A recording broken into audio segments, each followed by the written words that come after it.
Hey there, Ashley Fields here with Fields Accounting Firm. And this video is to cover 4 tips on when it's safe to actually pay yourself. And we're going to hop right into the first tip. Confirm your monthly expenses are fully covered before you even consider paying yourself. And the reason why you do this is because you don't want any business interruptions in the event that you pay yourself. Now, your overhead can include your rent, software subscriptions, payroll. Maybe you have someone else working in your business, maybe admin or someone that you pay outside of yourself within your business. You want to make sure that you're able to pay them effectively and on time. You want to be able to pay your vendors, any insurances that you have, or loan payments, to include just a few expenses that's typical for most business owners. So before you are even able to consider paying yourself, make sure that you can cover your overhead. And unfortunately, if you're not able to cover your normal operating costs, then unfortunately you can't pay yourself.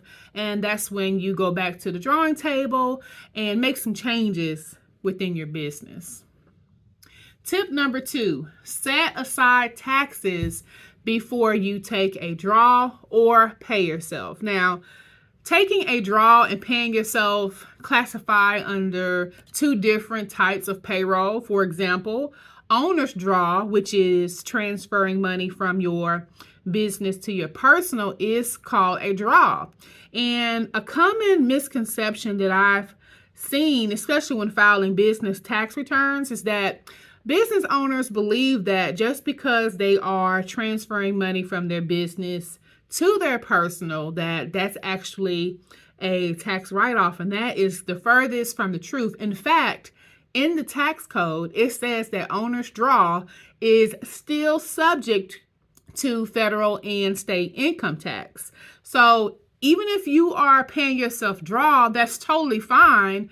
It's just not a write-off, and there's an additional step to that.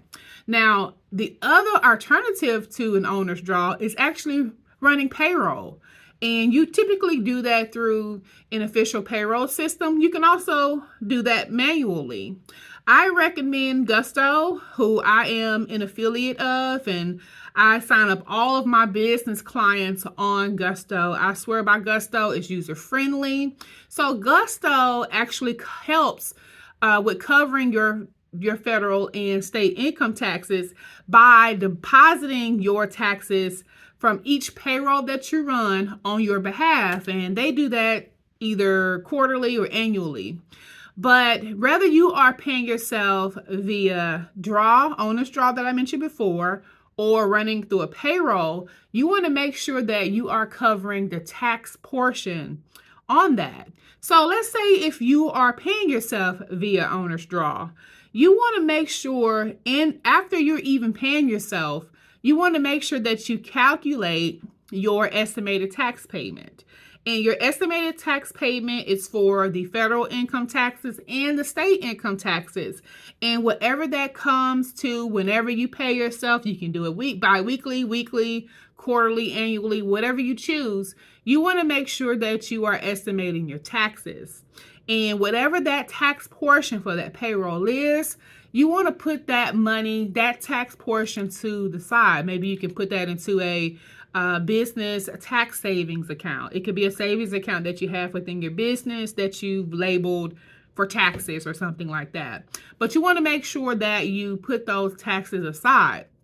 Now, if you are using Gusto, like I mentioned, they actually make those federal and state income tax deposits on your behalf, and so you don't have to worry about remitting payments to federal or state.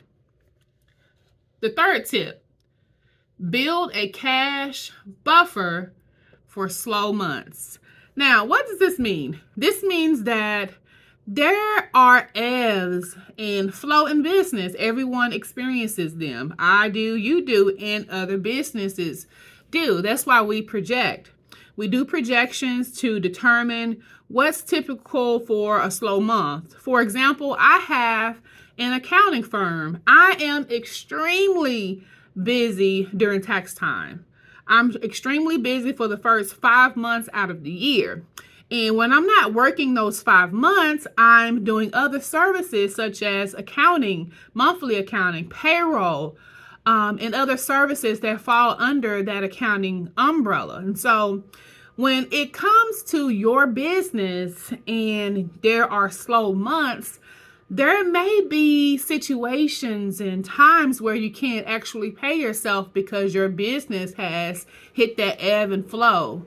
And you may have to not run yourself payroll for those periods. But that's why planning is important. And so, although it's ideal for every business owner to pay themselves, it's not advantageous for you to if it is taking away from your bottom line. And so a great rule of thumb that I like to advise business owners is that for the first 3 months, ensure that you are able to cover your expenses consistently for a 90-day period. And then that'll be a great marker to determine for at least for the first year, maybe your second year when you start bringing in income for your business. But you want to really pay attention to your sales reports. What's coming in, what's coming out. You want to look at it every single quarter, every 3 months or every 4 months, which is what's typical for a quarter, because you want to kind of understand the financial hood of your business. You want to know what's going on. Okay, January through March, I'm extremely busy because, people are getting their taxes back, and so people have more money to spend. Maybe April through July, kids are out of school, and so kids are home, and families are not spending as much during that time. And then maybe during the fall, it's back to school, so people are spending more, buying supplies. You want to figure that out for your business because this will help you plan for payroll every single year. And in the accounting world, we actually call that projecting. And so when I am managing my business clients, I'm managing their accounting every single month. I also have quarterly clients too, where I manage their accounting every single quarter. And I'm able to project their income or that quarter or months compared to like a prior year. For example, if you were a client of mine in my office and I'm managing your accounting, your books, I would know that for the month of August, especially comparing it to the last year or the previous years, I would have already collected data to know, hey, around the fall time, this is your slowest month. So let's pre-plan first 3 months when you're booming, when business is booming. Let's aggressively save because we want to make sure that we're flowing money to savings to cover those slow months so you don't have to experience any interruptions with covering your overhead and paying yourself. That makes sense. I really hope that it does. If not, definitely leave me a comment below and I will explain further. And for the fourth and final tip to know when it's safe to pay yourself only after reviewing cash flow trends.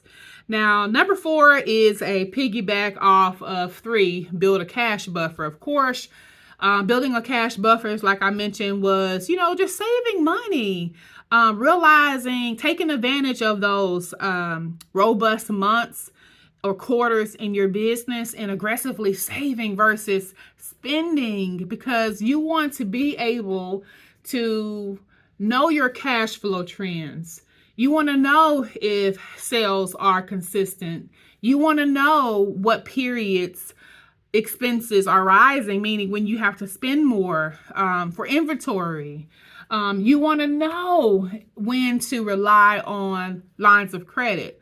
Maybe you have business credit cards or lines of credits or business loans that serves as a cushion for you in those slow months.